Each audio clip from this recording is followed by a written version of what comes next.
Hello મિત્રો, નમસ્કાર. NC classes ચેનલમાં તમારું હાર્દિક સ્વાગત છે. મિત્રો, ખાસ કરીને જો તમે મારી એનસી ક્લાસીસ ચેનલમાં નવા હોય, હજી સુધી આપણી એનસી ક્લાસીસ ચેનલને સબસ્ક્રાઈબ ન કરી હોય તો મિત્રો સબસ્ક્રાઈબ કરવાનું ભૂલતા નહીં. મિત્રો, ખાસ કરીને જે ટેટ 1ની પરીક્ષા 21 ડિસેમ્બરે તાજેતરમાં લેવાઈ હતી, એ પરીક્ષા સમાનતાનું સિદ્ધાંત અપનાવવા એક માંગ ઉઠી છે. ટાટ અને સ્પેશિયલ એજ્યુકેટરની જેમ ટેટમાં પણ મુખ્ય પરીક્ષાના ગુણના આધારે મેરિટ બનાવવું. એટલે જે ટેટ 1ની પરીક્ષા લેવાની છે એના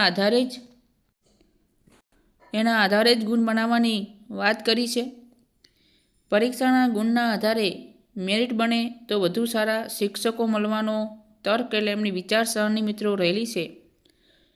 જેમ કે માધ્યમિક અને ઉચ્ચતર માધ્યમિકમાં આ અમલનો ખાસ કરીને એ અમલ થયો હોય તો પ્રાથમિક શાળામાં કેમ નહીં?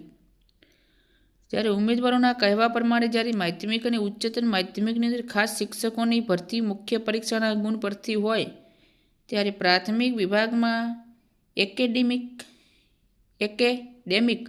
મેરિટ ચાલુ રાખવા તે અતાર્કિક અને ઉમેદવાર માટે અન્યાય કરનારું છે. જેમ માધ્યમિક અને ઉચ્ચતર માધ્યમિક ટાટ એસ અને ટાટ એચએસ તેમજ સ્પેશિયલ એજ્યુકેટરની ભરતીમાં એકેડેમિક મેરિટ દૂર કરી માત્ર સ્પર્ધાત્મક પરીક્ષાના ગુણના આધારે ભરતી કરવાનો નિર્ણય લેવાયો, તેમ પ્રાથમિક વિભાગની ભરતીમાં પણ ફેરફાર કરવા માંગ ઉઠી છે. તો મિત્રો, પીટીસીની પરીક્ષા જે મિત્રોએ આપી છે, તો એની અંદર જે 2011નો જૂનો નિયમ છે એ નિયમને દૂર કરવામાં આવે.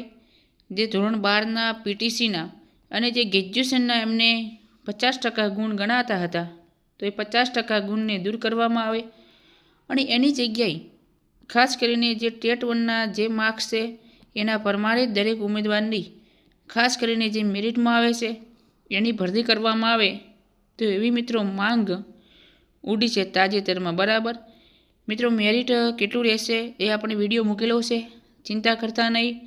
અને આપણી એનસી ક્લાસીસ ચેનલમાં નવા હોય તો લાઇક, શેર અને સબસ્ક્રાઈબ કરવાનું પણ ભૂલતા નહીં. જય હિન્દ, જય ભારત.